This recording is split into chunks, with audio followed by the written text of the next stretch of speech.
আয়েশা রাদিয়াল্লাহু তাআলা আনহা বর্ণিত হাদিস নবী করিম সাল্লাল্লাহু আলাইহি ওয়াসাল্লাম বলেছেন, ইন্না আবগাদার রিজালি ইনদাল্লাহ, আল্লাহর কাছে সবচেয়ে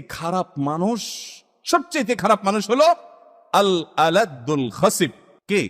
সবচেয়ে খারাপ মানুষ হলো যে ব্যক্তি প্রচন্ড ঝগড়াটে স্বভাবের, কথায় কথায় লেগে যায়, যেখানে সেখানে লেগে যায়। এই রোগ যদি আপনার মধ্যে থাকে, আমার মধ্যে থাকে, এই হাদিস আমাদেরকে সতর্ক করছে, এখনই আসুন পরিবর্তন করি না। আমি যেখানে সেখানে ঝগড়া কোনোভাবে লাগতে দিব না।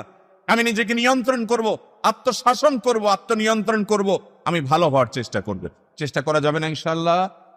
ভাইরা আমার, ঝগড়াটে স্বভাবের মানুষকে কেউ দেখতেও পারে না, আল্লাহও দেখতে পারেন না।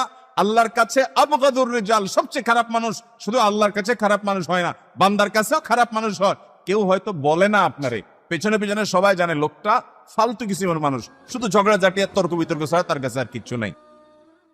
আম্মা জান আয়েশা